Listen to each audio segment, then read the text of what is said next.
Hello दोस्तों, मैं हूं एजुकेटर शुभम पांचाल। स्वागत है आप सभी का स्टडी फॉर सिविल सर्विसेज में। स्टडी फॉर सिविल सर्विसेज लेकर आए हैं झारखंड लोक सेवा आयोग की प्रारंभिक परीक्षा के लिए पूर्व में पूछे गए प्रश्नोत्तर का संग्रह, जिसमें आज हम देखने वाले हैं पार्ट नंबर 2। पेपर होगा आज हमारा 2003 का झारखंड पीएससी का प्रारंभिक परीक्षा का पेपर। यह सीरीज हिंदी माध्यम हेतु चलाई जा रही है। आप पूरी सीरीज देखिएगा। यदि आप यह वीडियो देख रहे हैं तो इसके पूर्व का नंबर पार्ट 1 जरूर देखिए। तो चलिए वीडियो को जल्दी से शुरू करते हैं। वीडियो को शुरू करने के पूर्व मैं आपसे कुछ इन्फॉर्मेशन शेयर करना चाहता हूं। हमारे द्वारा कुछ पेड कोर्सेज चलाए जा रहे हैं जो all civil service examinations for UPSC and other state PSC, for UPPCS, MPPCS एवं बीपीएससी के आप प्री एवं मुख्य की तैयारी हमसे जुड़कर कर सकते हैं। यदि आप हमारे पेड कोर्सेज को ज्वाइन करना चाहते हैं तो दिए गए नंबर 9696066089 या 8564880530 पर संपर्क कर सकते हैं। साथ ही आप हमारा फ्री टेलीग्राम ग्रुप को ज्वाइन कीजिए।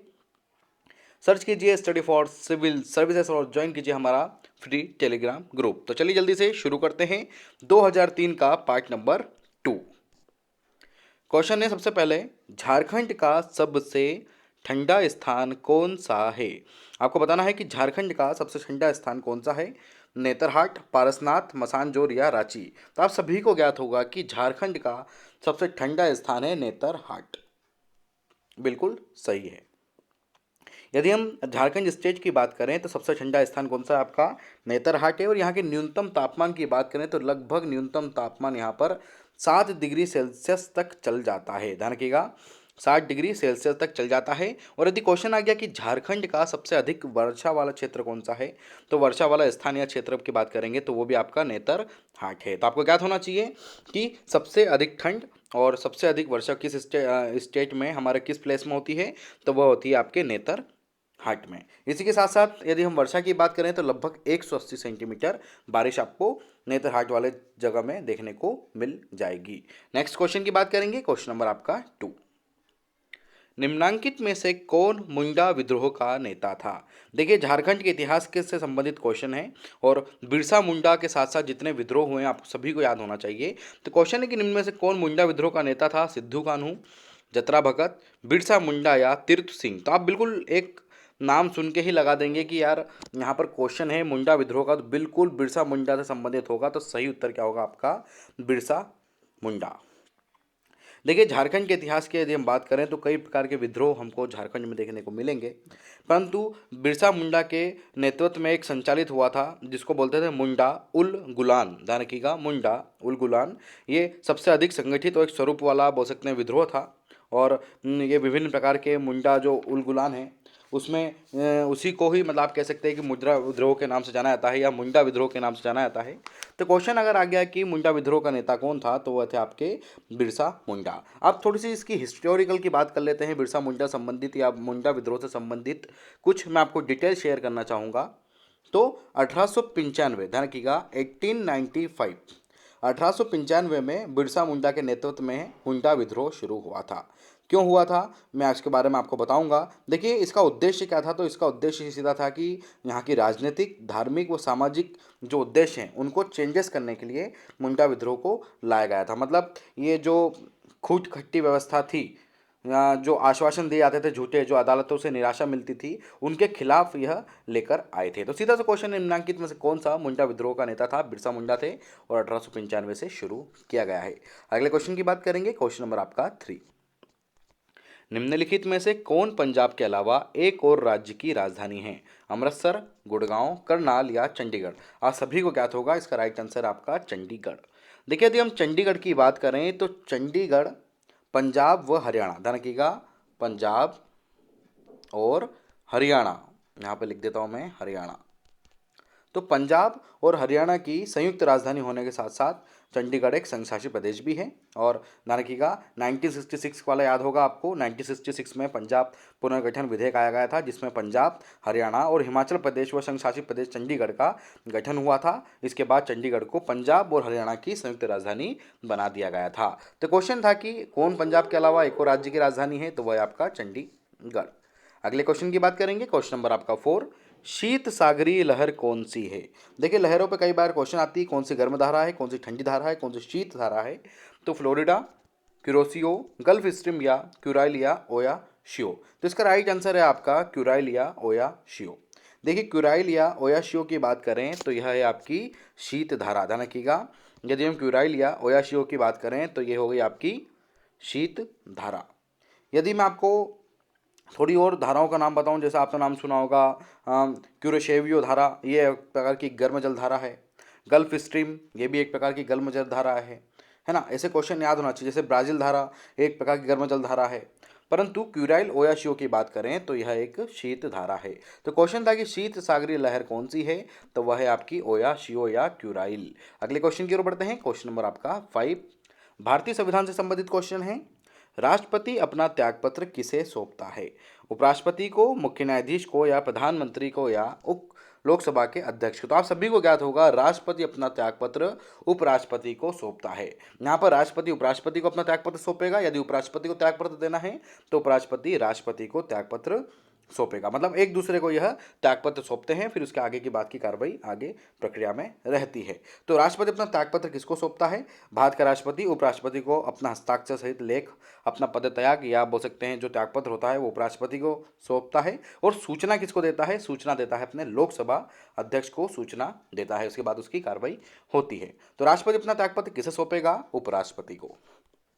अगले क्वेश्चन की ओर बढ़ते हैं। क्वेश्चन नंबर आपका 6, सिखों को किस अनुच्छेद में कृपाण, ध्यान रखिएगा बहुत इंपॉर्टेंट है, कृपाण रखने की अनुमति प्रदान की गई है? आप सभी को ज्ञात होगा अनुच्छेद 25, बिल्कुल राइट आंसर है यहाँ पर अनुच्छेद 25। सिखों को कृपाण रखने की अनुमति की यदि हम बात करें तो सिखों को कृपाण रखने की अनुमति भारतीय संविधान के अनुच्छेद 25 में दी गई है। अब भारतीय संविधान का अनुच्छेद 25 क्या कहता है? तो भारतीय संविधान का अनुच्छेद 25 कहता है कि प्रत्येक व्यक्ति को सार्वजनिक सुव्यवस्था, नैतिकता, स्वास्थ्य के अधीन रहते हुए अनुकरण की स्वतंत्रता दी गई है। मतलब आर्टिकल 25 में अनुकरण की स्वतंत्रता दी गई है। और संविधान में लिखा है, लिपिबद्ध है कि सिखों द्वारा जो कृपाण धारण किया जाता है उसको लेकर चलना एक धार्मिक स्वतंत्रता का अंग माना जाता है। तो आर्टिकल 25 किससे संबंधित है? सिखों के कृपाण रखने की अनुमति के साथ साथ आप बोल सकते हैं कि अनुकरण की स्वतंत्रता के बारे में बताया गया है। अगले क्वेश्चन की बात करेंगे। क्वेश्चन नंबर आपका 7, कपास का सबसे बड़ा उत्पादक देश कौन सा है? आप सभी को ज्ञात होगा कपास का सबसे बड़ा उत्पादक देश ऑस्ट्रेलिया, अमेरिका, भारत या चीन? तो इसका राइट आंसर है आपका चीन। इसका सही उत्तर होगा आपका चीन। देखिए कपास में यदि हम बात करें, विश्व में सबसे अधिक यदि हम कपास की बात करें तो उस कपास का उत्पादन की थोड़ी सी बात कर लेते हैं। तो प्रथम स्थान पे आपका चीन। यदि मैं चीन के बात करूं तो चीन के बाद आता है आपका भारत, भारत के बाद आता है आपका अमेरिका। ध्यान रखिएगा यहाँ पर मैं ऑस्ट्रेलिया के बारे में आपको एक नहीं बताऊंगा, परंतु चीन प्रथम आता है, द्वितीय भारत आता है, तृतीय आपका अमेरिका आता है। अब थोड़ी सी कपास की बात करते हैं। तो कपास किस प्रकार का पौधा है, कैसा होता है, उसके बारे में थोड़ी आपको मैं डिटेल देना चाहूँगा। देखिए कपास सबसे पहली बात तो एक नकदी फसल का उदाहरण है, या तो नकदी फसल है। यदि इसके प्रमाण की बात करें तो कपास का प्रमाण सिंधु घाटी सभ्यता में या माया सभ्यता जो मैक्सिको की थी उसमें देखने को मिलते हैं। साथ ही में कपास एक उष्णकटिबंधीय पौधा है। कैसा है आपका? उष्णकटिबंधीय पौधा है। कपास कैसा पौधा है आपका? उष्णकटिबंधीय पौधा है। आपको क्या होना चाहिए? कपास आपका उष्णकटिबंधीय पौधा है। और भारत में कपास गुजरात, महाराष्ट्र, आंध्र प्रदेश, हरियाणा में पाया जाता है या बोया जाता है। तो कपास का सबसे बड़ा उत्पादक देश कौन सा है? मैंने आपको बता दिया चीन। अगले क्वेश्चन की बात करते हैं। क्वेश्चन नंबर आपका 8, निम्नांकित को कालक्रम के अनुसार सजाना है। देखिए यहाँ पर कालक्रम के अनुसार सजाना है कि प्रथम कौन था, द्वितीय कौन था, तृतीय कौन था या चतुर्थ कौन है? तो लोहे की खोज सबसे पहले हुई है, फायन की भारत यात्रा द्वितीय नंबर पे, अलबरूनी की भारत यात्रा तृतीय नंबर पे, और पानीपत का पहला युद्ध आपका चतुर्थ नंबर पर हुआ है। अब थोड़ी सी इसकी डिटेल की बात करते हैं। तो देखिए लोहे की जो खोज हुई थी वह ऋग्वेदिक कालीन में हमको लोहे के प्रमाण मिलते हैं हमको। तो ऋग्वेदिक काल में लोहे की खोज हुई, तो प्रथम नंबर पर होगा आपका ऋग्वेदिक काल। फायन की भारत यात्रा की बात करें तो जो चंद्रगुप्त द्वितीय थे उनके शासनकाल के दौरान फायन भारत आया था, तो द्वितीय नंबर पर ये रहेगा। अलबरूनी की बात करें तो अलबरूनी महमूद गजवनी के साथ भारत आया था। आप सभी को ज्ञात होगा किसके साथ भारत आया था? अलबरूनी महमूद गजवनी के साथ भारत आया था, तो नंबर 3 पर यह होगा। यदि हम पानीपत के पहले युद्ध की बात करें तो धनकी का पानीपत का पहला युद्ध हुआ था 1526 में, तो यह आएगा आपका चतुर्थ नंबर पर। किस किस के बीच में हुआ था पानीपत का पहला युद्ध? आपका मुगल बादशाह बाबर और इब्राहिम लोदी के बीच में पानीपत का पहला युद्ध हुआ था। तो ये है इसके सही क्रम 1, 2, 3 और 4। अगले क्वेश्चन की बात करेंगे हम। क्वेश्चन नंबर आपका 9, किस विदेशी बैंक की भारत में सर्वाधिक शाखाएं हैं? Bank of England, standard and chartered bank, या स्ट्रॉन्ग ग्रीनलैंड बैंक, या बैंक ऑफ हांगकांग? तो इसका सही उत्तर है आपका स्टैंडर्ड एंड चार्टर्ड बैंक। बिल्कुल राइट आंसर है सेकेंड वाला। देखिए यदि हम विदेशी बैंकों को भारत में बात करें कि भारत में कैसे आते हैं, भारत में कौन अनुमति देता है, तो आप सभी को ज्ञात होगा RBI, reserve bank of India की नीति होती है। उस नियम, उस रूल्स के अकॉर्डिंग कोई भी विदेशी बैंक भारत में अपनी शाखाएं खोल सकता है। यदि हम सबसे अधिक भारत में शाखाओं की बात करें विदेशी बैंक की, तो वह है आपकी स्टैंडर्ड एंड चार्टर्ड बैंक। अगले क्वेश्चन की बात करेंगे, क्वेश्चन नंबर आपका 10। सुनामी कैसे उत्पन्न होता है? आपको बताना है सुनामी कैसे उत्पन्न होता है। समुद्री लहरों से, महासागरीय धाराओं से, ज्वार भाटाओं से, या इनमें से कोई नहीं? तो आपको ज्ञात होगा सुनामी कैसे उत्पन्न होता है, तो इसका सही उत्तर होगा आपका इनमें से कोई नहीं। देखिए सुनामी की थोड़ी सी बात करते हैं। तो सुनामी एक जापानी भाषा का शब्द है जिसका अर्थ होता है कि तट पर आती हुई समुद्री लहरें। सीधी सी बात है, सुनामी का मतलब होता है कि तट पर आती हुई समुद्री लहरें। और यह ना तो ज्वारी तरंग होती है, ना इससे ज्वार भाटा संबंधित होती है, या कोई महासागरीय धारा से संबंधित होती है। तो ये तीनों ऑब्जेक्ट यहाँ पर दिए गए क्या थे? गलत थे। इसका सही उत्तर होगा इनमें से कोई नहीं। और सुनामी धनकी का अधिक प्रलयकारी भी होती है, कई बार देखने को मिलती है आपको। तो सुनामी कैसे उत्पन्न होता है, इसका क्वेश्चन ये था, तो इनमें से यहाँ पर कोई नहीं दिया गया है। सही उत्तर इसका यह होगा। अगले क्वेश्चन की ओर बढ़ते हैं, क्वेश्चन नंबर आपका 11, टाइफून। देखिए अभी हम बात कर रहे थे हम टाइफून की। तो टाइफून किस क्षेत्र में उत्पन्न होता है? ऑस्ट्रेलिया में, अफ्रीका में, भूमध्य सागर में, या चीन में? तो आप सभी को ज्ञात होगा टाइफून चीन में होता है, ध्यान रखिएगा। अब टाइफून है क्या? तो सबसे पहली बात चक्रवात। टाइफून एक चक्रवात है, और ध्यान रखिएगा यह टाइफून जो था वह चीन सागर में आया था। जैसे आपको क्वेश्चन आना चाहिए, जैसे कि मैक्सिको खाड़ी में टॉर्नेडो आया था। हरिकेन कहाँ आया था? तो हरिकेन कैरिबियन और मैक्सिको तट पर आया था। विली विली कहाँ का है? तो विली विली ऑस्ट्रेलिया का है। चक्रवात भारत का कहा जाता है। इसी प्रकार ध्यान रखिएगा आपका टाइफून किस क्षेत्र में उत्पन्न होता है? तो टाइफून होता है आपका चीन में उत्पन्न होता है। अगले क्वेश्चन की बात करेंगे, क्वेश्चन नंबर आपका 12। विश्व का सबसे बड़ा सक्रिय ज्वालामुखी कौन सा है? आपको बताना है कि विश्व का सबसे बड़ा सक्रिय ज्वालामुखी कौन सा है। तो वह है आपका मोना लुआन। सही बात है, इसका राइट आंसर आपका मोना लुआन, बिल्कुल सही है। विश्व का सबसे बड़ा सक्रिय ज्वालामुखी कौन सा है? आपका मोना लुआन। देखिए विश्व के सबसे बड़े सक्रिय ज्वालामुखी की बात करें तो जो मोना लुआन है वह संयुक्त राज्य अमेरिका के हवाई द्वीप में स्थित है। कहाँ पर है? संयुक्त राज्य अमेरिका के हवाई द्वीप में स्थित है। और विश्व की यदि हम सबसे बात करें, सबसे ऊंची ज्वालामुखी क्षेत्र की बात करें, ये तो सक्रिय पे था, एक ऊंची की भी बता देता हूँ मैं आपको कि यदि हम विश्व की सबसे ऊंची ज्वालामुखी की बात करें या सक्रिय ज्वालामुखी जो ऊंची है वो है आपकी कोटापेक्सी। ध्यान रखिएगा, कोटापेक्सी। तो इस विश्व का सबसे बड़ा सक्रिय ज्वालामुखी कौन सा है? आपका मोना लुआन है, ये याद रखिएगा आप। तो अगले क्वेश्चन की बात करेंगे, क्वेश्चन नंबर आपका 13। भारी जल का रासायनिक सूत्र क्या होता है? आपको बताना है भारी जल का रासायनिक सूत्र क्या है। तो इन चारों में से आपको बताना है, आपको बिल्कुल ज्ञात होगा D2O भारी जल का सूत्र है। देखिए भारी जल का रासायनिक फॉर्मूला होता है आपका D2O होता है, तथा भारी हाइड्रोजन का रासायनिक सूत्र होता है H2 और D। इनके तीन समस्थानिक होते हैं और तीनों समस्थानिकों को मिलाकर एक प्रोटॉन, एक इलेक्ट्रॉन, एक न्यूट्रॉन से बनते हैं। और जिसके आधार पर D2O भारी जल का एक बोल सकते हैं रासायनिक फॉर्मूला बन जाता है, केमिकल रिएक्शन है। तो इतना याद रखिए D2O क्या है, तो आपका याद होना चाहिए सिर्फ D2O एक भारी जल का रासायनिक सूत्र है। अगले क्वेश्चन की ओर बढ़ते हैं, क्वेश्चन नंबर आपका 14। सामान्य तापक्रम पर कौन सा पदार्थ ठोस अवस्था में रहता है? आपको बताना है सामान्य तापक्रम पर इनमें से कौन सा पदार्थ है जो ठोस अवस्था में रहेगा? आयोडीन, ब्रोमीन, क्लोरीन, या फ्लोरीन? देखिए यदि हम सामान्य ताप की बात करें तो सामान्य ताप पर जो सामान्य अवस्था में रहेगा वो होगा आपका आयोडीन। तो इसका सही उत्तर होगा आपका आयोडीन, क्योंकि आयोडीन एक नीले काले रंग का अपारदर्शी क्रिस्टलीय ठोस है जिसमें धात्विक चमक होती है। ध्यान रखिएगा इसमें कौन सी चमक होती है? धात्विक चमक होती है। मतलब कह सकते हैं कि जो सामान्य ताप होता है उसमें यह ठोस अवस्था में ही रहता है। बाकी यदि हम ब्रोमीन, क्लोरीन या फ्लोरीन की बात करें तो यह सामान्य तापमान पर गैस अवस्था में बदल जाती हैं, परंतु आयोडीन जो है वो आपका सामान्य अवस्था में ही एक ठोस के रूप में ही बना रहता है। तो सही उत्तर होगा इसका आयोडीन। अगले क्वेश्चन की ओर बढ़ते हैं, क्वेश्चन नंबर आपका 15। जिंदा पीर किसका नाम है? बिल्कुल सिंपल सा क्वेश्चन आया था स्टेट पीसीएस में। जिंदा पीर किसका नाम है? तो आप सभी को ज्ञात होगा जहांगीर, औरंगजेब, शाहजहां या अकबर। तो आप सभी को याद होगा जिंदा पीर किसका नाम है, औरंगजेब का। देखिए औरंगजेब को जिंदा पीर क्यों कहा जाता था, तो उसकी धार्मिक कट्टरता के कारण, या कह सकते हैं कि औरंगजेब की धार्मिक कट्टरता के कारण उसे जिंदा पीर कहा जाता था।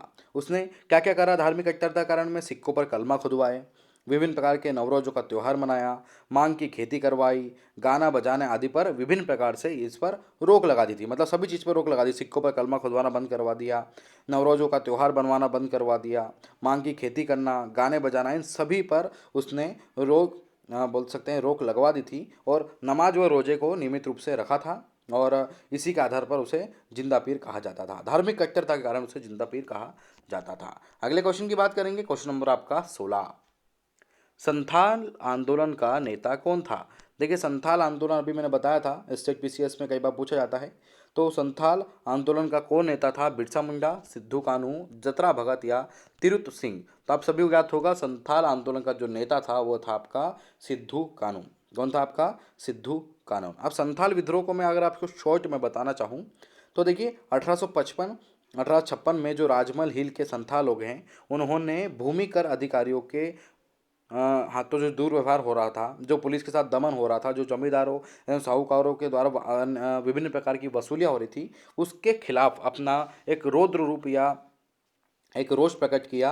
जिसमें उनके चार भाई थे, जिसमें एक थे मुर्मू भाई, एक थे सिद्धू कानू, एक थे आपके चांद एवं भैरव। ये इन चारों ने संथाल आंदोलन को इसका नेतृत्व किया था। और इसका मुख्य उद्देश्य ये था कि यहाँ पर जो गैर आदिवासी लोग रह रहे हैं, इनको भगाकर अपनी सत्ता स्थापित की जाए। और इसमें करीबन 15,000 संथालों का वध भी हुआ था। तो बहुत बड़ा एक विद्रोह हो सकता है स्टेट पीसीएस के लिए, इंपॉर्टेंट है, पढ़िए जरूर इसको। तो संथाल आंदोलन का नेता कौन था, तो वह था आपका सिद्धू कानू। अगले क्वेश्चन की बात करेंगे, क्वेश्चन नंबर आपका 17। वीरेंद्र या वरिंद्र कुमार घोष द्वारा स्थापित समिति का नाम क्या था। आपको बताना है वरिंद्र कुमार जो घोष है, माफ कीजिएगा वरिंद्र कुमार है, वो वीरेंद्र नहीं है। वरिंद्र कुमार घोष द्वारा जो स्थापित समिति था उसका नाम क्या था, तो उसका नाम था आपका अनुशीलन समिति। ध्यान रखिएगा, इसका सही उत्तर क्या है आपका अनुशीलन समिति। मैं क्वेश्चन एक बार पढ़ देता हूँ आपके लिए। वरिंद्र कुमार घोष द्वारा स्थापित समिति का नाम अनुशीलन समिति था। अब अनुशीलन समिति जो आप बोल सकते हैं कि जो क्रांतिकारियों में जो गुप्त संगठन बनाए गए थे उन्होंने से एक थी। और 1907 में, ध्यान रखिएगा 1907 में इस समिति का गठन किया गया था। और कलकत्ता में वरिंद्र कुमार घोष, भूपेंद्र दत्त, प्रथमनाथ मित्र और चित्तरंजन दास के साथ साथ अरविंद घोष और सिस्टर निवेदिता, इनकी जो शिष्या थी, इन्होंने ये सब के सब इस गठन में थे, इस समिति में थे। और इनका एक उद्देश्य था, एक उद्देश्य पूछ चुके हैं इनकी समिति का, अनुशीलन समिति का एक उद्देश्य था खून के बदले खून। ध्यान रखिएगा, खून के बदले खून इनका एक मात्र उद्देश्य था। तो वरिंद्र कुमार घोष द्वारा स्थापित समिति का नाम क्या था, अनुशीलन समिति था। अगले क्वेश्चन की बात करेंगे, क्वेश्चन नंबर आपका 18। अकबर द्वारा निर्मित किस महल पर बौद्ध प्रभाव था।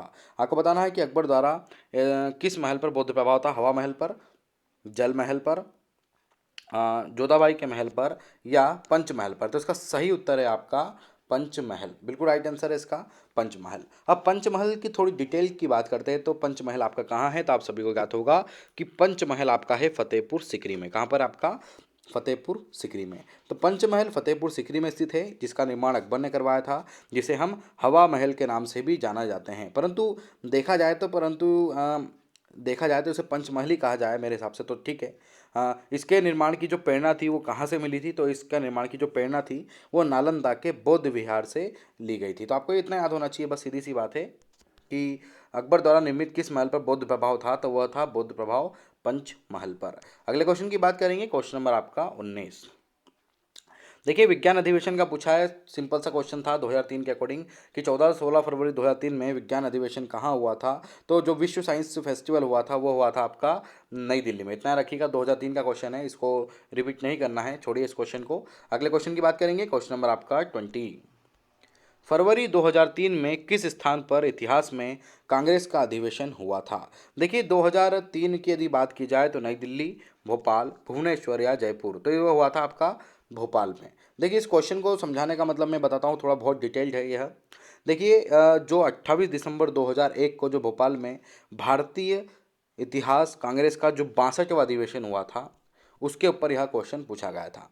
ध्यान रखिएगा। और 62वां जो अधिवेशन था कांग्रेस का, उसके ऊपर पूछा गया था, कहाँ हुआ था, ये भोपाल में हुआ था। तो इतना याद रखिए आप, तो फरवरी 2003 में कहाँ पर स्थान में हुआ, अधिवेशन भोपाल में हुआ था। इस क्वेश्चन को काट दिया गया था क्योंकि यहाँ पर डेट मेंशन गलत की गई थी, तो इसकी डेट सही थी 28 सितंबर 2001। क्वेश्चन आएगा 28 सितंबर 2001 को भोपाल में भारतीय इतिहास कांग्रेस का 62वां अधिवेशन हुआ था। ये याद रखिए आप, तो बस बहुत इंपॉर्टेंट है। ठीक है, अगले क्वेश्चन की बात करेंगे हम। क्वेश्चन नंबर आपका 21। किसी राज्य में विधान परिषद हटाने के लिए क्या आवश्यक है? आपको बताना है यदि किसी स्टेट में विधान परिषद को हटाना होगा तो क्या आवश्यक है? विधानसभा का 2/3 बहुमत, संसद का साधारण बहुमत, राज्यपाल के आदेश से एक या दो। तो ये बिल्कुल एक और दो, इसके यहाँ पर दोनों ही सही दे रखे हैं। मतलब आप कह सकते हैं कि विधानसभा का 2/3 बहुमत, संसद का साधारण बहुमत से विधान परिषद को हटाया जा सकता है। यह अधिकार किसको प्राप्त है? तो यह अधिकार है आपका प्राप्त किसको? भारतीय संसद को, अनुच्छेद 169 के तहत। ध्यान रखिएगा, अनुच्छेद 169 के तहत भारतीय संसद को अधिकार प्राप्त है कि जिस प्रदेश में विधान परिषद है या नहीं है वहाँ पर बना सकती है, या जिन राज्यों में पहले से विधान परिषद है वहाँ पर समाप्त भी कर सकती है। ठीक है, जिसमें होता क्या है, जो विधानसभा के सदस्य हैं उनका 2/3 बहुमत होना चाहिए, और उसी के आशय पर यदि वो प्रस्ताव पारित हो जाता है, फिर वो द्वितीय सदन पर सज्जित किया जाता है, और वहाँ की विधान परिषद को फिर धीरे धीरे संसद के साधारण बहुमत से वहाँ पर उसको हटा दिया जाता है। अभी वर्तमान की बात करें तो वर्तमान में कितने स्टेट में है? तो ध्यान रखिएगा 7 में है, याद रखिएगा। नेक्स्ट क्वेश्चन की ओर बढ़ेंगे हम। अगले क्वेश्चन है आपका 22।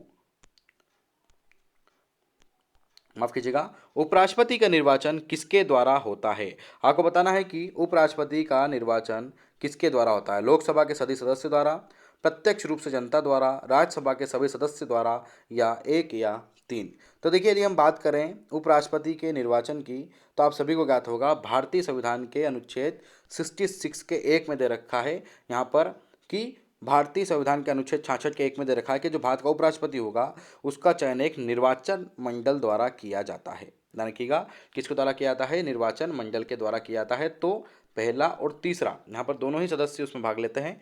लोकसभा के सभी सदस्य भाग लेंगे और राज्यसभा के भी सभी सदस्य यहाँ पर भाग लेते हैं। और उपराष्ट्रपति की यदि बात करें तो उपराष्ट्रपति की जो पद्धति है वह है अनुपातिक प्रतिनिधित्व, एकल संक्रमणी प्रणाली के आधार पर उसका चुनाव होता है। और उपराष्ट्रपति कहाँ का पदेन सभापति होता है? तो उपराष्ट्रपति आपके राज्यसभा का पदेन सभापति होता है। अगले क्वेश्चन की बात करेंगे, क्वेश्चन नंबर आपका 23। अकबर के समय में आने वाला सर्वप्रथम अंग्रेज कौन था? आपको बताना है कि अंग्रेज जो अकबर के समय सबसे पहले अंग्रेज आया था वो कौन था?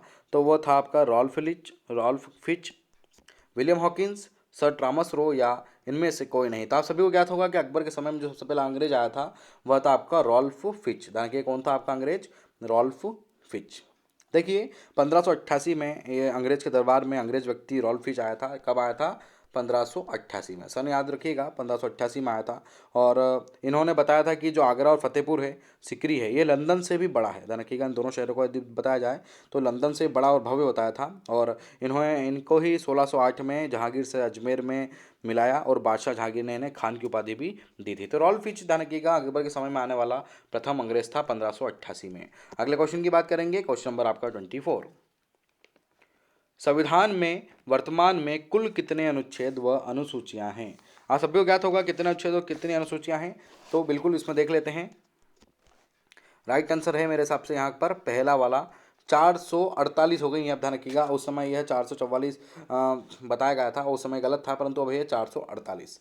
ध्यान रखिएगा, इसको मैं राइट कर देता हूँ 448। तो 448 अनुच्छेद, विभिन्न 25 भाग और 12 अनुसूची हमारे भारतीय संविधान में दी गई हैं। तो संविधान में वर्तमान में कुल कितने अनुच्छेद और अनुसूचियां हैं? तो आपको याद रखना है 448। ध्यान रखिएगा कितनी? 448। मैं फिर से रिपीट कर रहा हूँ, ना कि ये 444 है, ये आपकी 448। ध्यान रखिएगा 448 अनुच्छेद, 12 अनुसूचियां और 25 भाग भारतीय संविधान में दिए गए हैं। तो राइट आंसर होगा आपका नंबर 1 वाला। अगले क्वेश्चन की बात करेंगे, क्वेश्चन नंबर आपका 25। अमीर ए कोही विभाग किस सुल्तान ने आरंभ किया? ध्यान रखिएगा, अमीर ए कोही फिरोज तुगलक ने, मोहम्मद बिन तुगलक ने, अलाउद्दीन खिलजी ने, या सिकंदर लोदी ने। तो अमीर ए कोही की बात करें, अमीर ए कोही विभाग जो हुआ करता था वह कृषि विभाग संबंधित था और इसकी जो किस सुल्तान ने शुरू किया था तो वो किया था मोहम्मद बिन तुगलक ने। ध्यान रखिएगा, मोहम्मद बिन तुगलक ने इसको शुरू किया था। आप कह सकते हैं मोहम्मद बिन तुगलक ने इसको शुरू किया था। अमीर ए कोही विभाग किससे संबंधित था?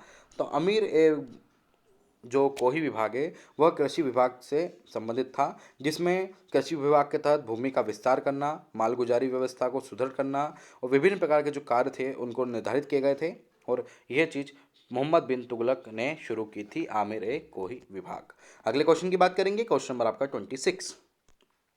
देखिए सही जोड़ी दी है, आपको बताना है इनमें से कौन सा गलत सुमेलित है, मतलब इनमें से कौन सा गलत बताया गया है। भरतपुर पक्षी विहार राजस्थान, इसको थोड़ा साइड के ऊपर कर लेते हैं, आप देख लेते हैं। भरतपुर पक्षी विहार राजस्थान बिल्कुल सही है। मानस वाइल्ड लाइफ सेंचुरी असम बिल्कुल सही है। दुधवा बर्ड सेंचुरी उत्तराखंड, देखिएगा दुधवा बर्ड सेंचुरी उत्तराखंड ये गलत है, इसको मैं रेड से कर देता हूँ, यहाँ पर ये गलत है। बाकी गिर राष्ट्रीय उद्यान गुजरात यहाँ पर आपका सही है। तो कह सकते हैं कि यहाँ पर गलत वाला कौन सा है, तो दुधवा बर्ड सेंचुरी उत्तराखंड में नहीं बल्कि कहाँ पर आपका उत्तर प्रदेश में। ध्यान रखिएगा, दुधवा बर्ड सेंचुरी उत्तर प्रदेश के लखीमपुर खीरी जो है ना वहाँ पर स्थित है, ध्यान रखिएगा। और प्रदेश का बोल सकते हैं कि उत्तर प्रदेश में यह एक राष्ट्रीय उद्यान है, ध्यान रखिएगा, राष्ट्रीय उद्यान घोषित कर दिया गया है इसे। तो दुधवा बर्ड सेंचुरी आपका ध्यान रखिएगा कहाँ पर है, उत्तराखंड में नहीं है, ये कहाँ पर है आपका उत्तर प्रदेश में है, जहाँ पर शेरवन डुआलिसिसी व डिस्पिट हेयर विभिन्न प्रकार की जो बारहसिंगी की दुर्लभ प्रजातियां हैं वो भी आपको यहाँ पर देखने को मिल जाएगी। तो भरतपुर पक्षी विहार राजस्थान में है, मानस वाइल्ड लाइफ सेंचुरी असम में है, गिर राष्ट्रीय उद्यान गुजरात में है और दुधवा बर्ड सेंचुरी मैंने आपको बताया उत्तर प्रदेश में है। अगले क्वेश्चन की बात करेंगे, क्वेश्चन नंबर 27। महाभारत, महाभारत में झारखंड को किस नाम से जाना जाता था? देखिए झारखंड क्षेत्र का उल्लेख ऐत्रेय ब्राह्मण ग्रंथ में हुआ था और इसको किस नाम से जाना जाता था हम देख लेते हैं, पोड्रिक, पुंडरिक, पिंडरिक या पिंडली। तो इसका सही उत्तर है पुंडरिक, बिल्कुल राइट आंसर है। देखिए झारखंड क्षेत्र का जो सबसे पहले उल्लेख मिलता है वो मिलता है ऐत्रेय ब्राह्मण ग्रंथ में और ऐत्रेय ब्राह्मण ग्रंथ में इसके पुंडरू के नाम से आता था। ध्यान रखिएगा, पुंड्र, माफ कीजिएगा, इसे ऐत्रेय ब्राह्मण ग्रंथ में पुंड्र के नाम से जाना जाता था। और महाकाव्य जो काल है उसे छोटा नागपुर का नाम पुंडरिक बताया गया है। क्या बताया गया है? पुंडरिक बताया गया है। तो क्वेश्चन ये था आपका कि महाभारत में झारखंड को किस नाम से जाना जाता था, तो वह जाना जाता था आपका पुंडरिक में, या महाभारत के साथ साथ आप ये महाकाव्य काल की बात भी करेंगे तो एक ही बात है। तो पुंडरिक को आप ध्यान रखिएगा, महाभारत काल में यहाँ या बोल सकते हैं आप महाभारत काल में झारखंड को किस नाम से जाना जाता था? पुंडरिक के नाम से जाना जाता था, ये याद रखिए आप, तो बहुत है। नेक्स्ट क्वेश्चन की बात करेंगे, क्वेश्चन नंबर आपका 28। मध्यकालीन भारत में किसे लाख बख्श कहा जाता? बलबन को, इल्तुतमिश को या कुतुबुद्दीन ऐबक को या गयासुद्दीन तुगलक को? तो आप सभी को ज्ञात होगा कुतुबुद्दीन ऐबक इसका राइट आंसर है। कुतुबुद्दीन ऐबक को लाख बख्श कहा जाता था। लाख बख्श का मतलब होता है लाखों का दानी, ध्यान रखिएगा, लाखों का दानी अर्थात लाख बख्श कुतुबुद्दीन ऐबक को कहा गया था, क्योंकि यह एक उदार एवं दानी प्रवृत्ति के कारण इनको ऐसी कहा जाता था। और इनको हातिम द्वितीय की भी संज्ञा दी है। ध्यान रखिएगा, कुतुबुद्दीन ऐबक को हातिम द्वितीय की संज्ञा भी दी है। अब हातिम द्वितीय की संज्ञा किसने दी थी? तो जो मिन्हास थे, ध्यान रखिएगा, जो इतिहासकार मिन्हास थे उन्होंने इनकी दानशीलता के कारण इन्हें हातिम द्वितीय की संज्ञा भी दी थी। तो ध्यान रखिएगा, कुतुबुद्दीन ऐबक को लाख बख्श कहा जाता है या हातिम द्वितीय। अगले क्वेश्चन की बात करेंगे, क्वेश्चन नंबर आपका 29। अंडमान निकोबार समूह में कुल कितने द्वीप हैं? देखिए अंडमान निकोबार द्वीप समूह में आपको बताना है कुल कितने द्वीप है, 205, 570, 20 या 208। तो आप सभी को ज्ञात होगा अंडमान निकोबार द्वीप समूह में कुल 570 द्वीप हैं। यह द्वीप कोको द्वीप म्यांमार से शुरू होते हैं, सुमात्रा इंडोनेशिया के बीच लगभग 1000 किलोमीटर क्षेत्र में फैले हुए हैं। यदि हम कुल क्षेत्रफल की बात करें तो 8249 किलोमीटर स्क्वायर या बोल सकते हैं 8249 किलोमीटर स्क्वायर इनका क्षेत्रफल रहा है। तो ये था आपका अंडमान निकोबार द्वीप समूह के सभी द्वीप। कितने हैं टोटल आपके? 570। अगले क्वेश्चन की बात करेंगे, क्वेश्चन नंबर आपका 30। वर्ष 2003 में नाम शिखर सम्मेलन कहाँ किया गया? काठमांडू में, कोलंबो में, कुआलालंपुर में या सिंगापुर में? तो आप सभी को ज्ञात होगा इसका राइट आंसर है आपका कुआलालंपुर में। देखिए 2003 की बात कर रहे हैं और नाम की बात कर रहे हैं, मैं लिख देता हूँ इंग्लिश में ऐसे नाम, अब समझ में ज़्यादा आएगा आपको। नाम।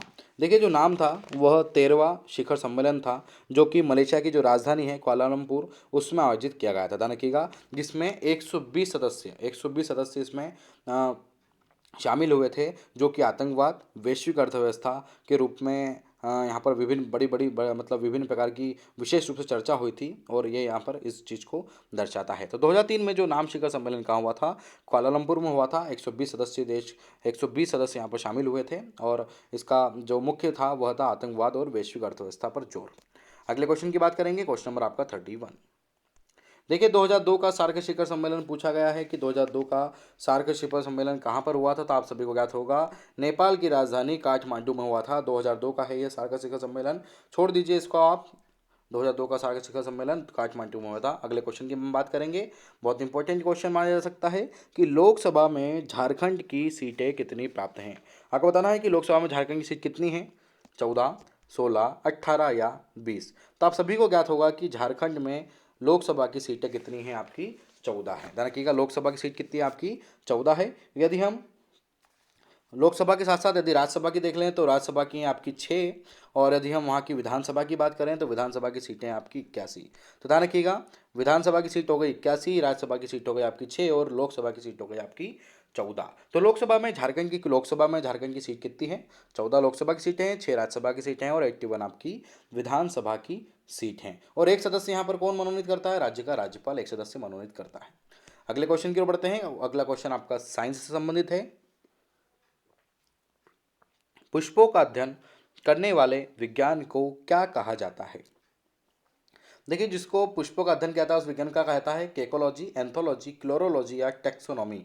तो पुष्पों का जो अध्ययन करते हैं या जो पुष्पों का अध्ययन करने वाला विज्ञान है उसको कहा जाता है एंथोलॉजी। ध्यान रखिएगा, इसका राइट आंसर है आपका एंथोलॉजी। बिल्कुल, पुष्पों का अध्ययन करने वाले अर्थात पुष्प विज्ञान के नाम से जो अध्ययन किया जाता है वो कहा जाता है आपका एंथोलॉजी में किया जाता है। यदि हम एग्रो एस्ट्रोलॉजी की बात करें तो एग्रो मतलब होता है घास, तो आपको याद होगा एग्रो एस्ट्रोलॉजी को बोलते हैं घास वाला, ये पढ़ लीजिएगा। परंतु पुष्प का पूछा है तो आप सिर्फ पुष्प का याद रखिए, पुष्प के अध्ययन करने वाले विज्ञान का कहा जाता है, उसको एंथोलॉजी कहा जाता है। अगले क्वेश्चन की बात करेंगे, क्वेश्चन नंबर आपका 34। वायु के तापमान में वृद्धि में उसके जलवाष्प ग्रहण करने की क्षमता पर क्या प्रभाव पड़ता है। देखिए क्या प्रभाव पड़ता है, यदि वायु के तापमान में वृद्धि हो जाए वो तो उसका जो जलवाष्प ग्रहण करने की जो क्षमता है वह बढ़ेगी या घटेगी या स्थिर रहेगी या इनमें से कोई नहीं। तो बिल्कुल क्षमता बढ़ेगी, बिल्कुल राइट आंसर इसका क्षमता बढ़ेगी। क्यों बढ़ेगी, देखिए स्लाइड को थोड़ा ऊपर कर देता हूँ। वायु के तापमान में वृद्धि हो रही है तो नॉर्मल सी बात है, जब तापमान में वृद्धि होगी मतलब कह सकते हैं कि किसी भी निश्चित समय पर यदि जलवाष्प धारण करने की जो शक्ति है वह उस किस पर डिपेंड करती है, उसके तापमान पर डिपेंड करती है। जैसे जैसे तापमान बढ़ेगा वैसे वैसे जलवाष्प ग्रहण करने की क्षमता बढ़ेगी, क्योंकि हवा जितनी अधिक गर्म होगी उतनी नमी आर्द्रता धारण करने की क्षमता भी उसमें अधिक होगी, इसलिए वहाँ पर क्षमता बढ़ जाएगी। इसका राइट आंसर होगा क्षमता बढ़ जाती है। अगले क्वेश्चन की ओर बढ़ते हैं, क्वेश्चन नंबर आपका 35। ब्रह्मपुत्र नदी को तिब्बत में क्या कहा जाता है। आपको बताना है कि ब्रह्मपुत्र नदी को तिब्बत में क्या कहा जाता है, दिहांग, सांगपो, पद्मा या इनमें से कोई नहीं। तो आपको ज्ञात होगा कि ब्रह्मपुत्र नदी को तिब्बत में सांगपो के नाम से जाना जाता है। यदि हम ब्रह्मपुत्र की लंबाई की बात करें तो 2900 किलोमीटर इसकी टोटल लंबाई है, और भारत की प्रमुख नदियों में से एक नदी है जो कि चीन, भारत, बांग्लादेश से होकर गुजरती है, ध्यान रखिएगा। और यह निकलती कहाँ से है तो मैं आपको बता देता हूँ कि जो कैलाश पर्वत है उसका जो हिमायू है चेमायुंगदुंग, ध्यान रखिएगा, चेमायुंगदुंग या बोल सकते हो जीमा येंगजोंग से निकलती है और पूर्व की ओर बहती है। तिब्बत में इसको यारलुंग सांगपो या सांगपो अर्थात सांप के अनुसार, ध्यान रखिएगा, सांप, सांगपो मतलब होता है सांप, सांगपो के अनुसार कहा जाता है, क्योंकि बिल्कुल इसकी संरचना ही ऐसी है नदी की, और विभिन्न प्रकार के ये होते हुए मतलब किस किस से तिब्बत, भारत और बांग्लादेश होते हुए जाती है, ये याद होना चाहिए आपको। तो क्वेश्चन था कि ब्रह्मपुत्र नदी को तिब्बत में क्या कहा जाता है। ब्रह्मपुत्र नदी को तिब्बत में सांगपो के नाम से जाना जाता है। अगले क्वेश्चन की बात करेंगे, क्वेश्चन नंबर आपका 36। पंजाब का टैगोर किस पंजाबी कवि को कहते हैं। देखिए पंजाब का टैगोर आपको किस कवि को कहते हैं तो वह है आपके अमृता प्रीतम। बिल्कुल राइट आंसर है इसका आपका अमृता प्रीतम। देखिए जो पंजाबी कवियत्री हैं, ध्यान रखिएगा, एक कवियत्री हैं, ये कवियत्री हैं पंजाब की है जो कवित्री हैं, इन्हें पंजाब का मतलब पंजाब का टैगोर कहा जाता है, क्योंकि इन्होंने कई प्रकार के उपन्यास लिखे हैं। इन्हें नोवेल पिंजर भी, जो फिल्म आई थी पिंजर 2003 में, उनके आधार पर भी इनको कहा जाता है। और 1981 में, ध्यान रखिएगा 1981 में, 1981 में कागज के कैनवास, देखिए कागज का जो कैनवास कृति थी उसके लिए भारतीय ज्ञानपीठ पुरस्कार भी इनको दिया गया। 1956 में साहित्य अकादमी पुरस्कार भी अमिताभ प्रीतम जी को दिया गया। और 2003 में एक फिल्म पिंजर, वो इनके आधार पर ही बनी है। तो पंजाब का टैगोर की जो छवि है, पंजाब की जो टैगोर किसे कहा जाता है, तो आपको क्या होना चाहिए, अमृता प्रीतम को कहा जाता है। अगले क्वेश्चन की बात करेंगे, क्वेश्चन नंबर 37। इनमें से अलग कौन है, अ ई री या थ। देखिए यदि हम अ ई री की बात करें तो आपको सभी ज्ञात होगा, इसमें से थ अलग है, बाकी सब सही है। अ स्वर है, ई भी स्वर है, ई भी री भी सही है, पर थ जो है एक वो व्यंजन है। ध्यान रखिएगा, थ क्या है आपका, एक व्यंजन है। देखिए ऐसे क्वेश्चन भी आपको झारखंड की पीएससी एग्जाम में देखने को मिल जाएगा, इसलिए इसको मैंने यहाँ पर रखा है। क्योंकि यदि हम थ की बात करें तो थ एक व्यंजन होता है, और व्यंजन वो वर्ड होते हैं जो जिसका उच्चारण बिना किसी स्वर की सहायता से नहीं हो सकता। जैसे थ की बात करें तो थ में क्या जुड़ रहा है, थ प्लस अ, ध्यान रखिएगा, थ विश्लेष होगा, थ प्लस अ, थ मतलब अ जुड़ रहा है यहाँ पर, तो एक स्वर जुड़ रहा है, इसलिए यह क्या है, एक व्यंजन है। बाकी अ ई और री ये तीनों ही क्या है, आपके स्वर हैं। तो इनमें से कौन सा अलग था, तो इनमें से अलग था आपका थ। अगले क्वेश्चन की बात करेंगे, क्वेश्चन नंबर 38।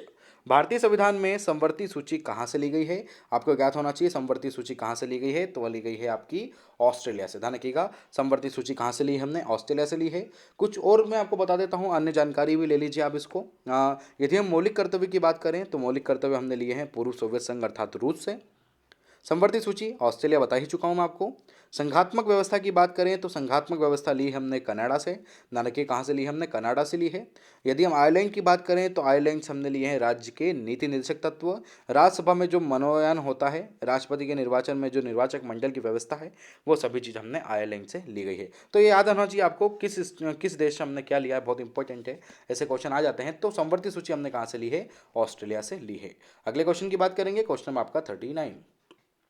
राज्य के नीति निर्देशक तत्व हमने कहाँ से लिए हैं, अभी मैंने आपको बताया था कहाँ से लिए हैं, हमने आयरलैंड से लिए गए हैं। ध्यान रखिएगा, राज्य के नीति निर्देशक तत्व हमने कहाँ से लिए हैं, आयरलैंड से लिए गए हैं। अगले क्वेश्चन की बात करेंगे, क्वेश्चन नंबर 40। सरकारिया आयोग किस चीज़ से संबंध था, बैंकिंग सुधार थे, केंद्र राज्य संबंध से, या शेयर बाजार, या विनिवेश से। तो आपको ज्ञात होगा कि जो सरकारी आयोग है, यहाँ पर थोड़ा हम कलर चेंज करेंगे, सरकारी आयोग है वह आपका केंद्र राज्य संबंध से संबंधित था। देखिए सरकारी आयोग का गठन जून 1983 में हुआ था। कब हुआ था, जून 1983 में सरकारी आयोग का गठन हुआ था। और जो न्यायाधीश थे आर एस सरकारिया, उनकी अध्यक्षता में केंद्र और राज्य के बीच जो शक्तियों का समान वितरण है उसके सुझाव देने के लिए सरकारी आयोग का गठन किया गया था। इसके दो सदस्य और थे, ध्यान रखिएगा, इसके दो सदस्य और थे। एक थे आपके बी शिवरामन और थे दूसरा आपके एस आर सेन साहब। ये दो सदस्य थे और प्रमुख आपको बता चुका हूँ आर एस सरकारी साहब थे। इन्होंने अपनी रिपोर्ट कब प्रस्तुत की थी, ऐसा पूछ चुके हैं, तो इन्होंने अपनी रिपोर्ट 1989 में प्रस्तुत की थी, जिसमें विभिन्न प्रकार के सुधार की बात कही गई थी। जैसे पुलिस सुधार, मतलब राज्य की जो मशीनरी है पुलिस सुधार, उसके बारे में बात की गई थी। राज्यपाल की नियुक्ति पर जो मुख्यमंत्री की सलाह लेना, ये बात उन्होंने कही। चुनाव में स्पष्ट बहुमत न होने पर उठाए जाने वाले जो पावर दिए गए हैं राज्यपाल को, उसके बारे में भी इन्होंने चर्चा की थी। तो सरकारी आयोग किस से संबंधित है, तो वह आपका केंद्र राज्य से संबंधित है। अगले क्वेश्चन की ओर बढ़ते हैं, क्वेश्चन नंबर आपका 40, माफ कीजिएगा 41 यहाँ पर नहीं है, यह 40 क्वेश्चन हमने आज देखे। टोटल हमारा पार्ट 1 एवं पार्ट 2 में हमने आज 2003 के क्वेश्चन को कंप्लीट किया है। तो बने रहिए स्टडी फॉर सिविल सर्विसेज के साथ। जय हिंद, वंदे मातरम।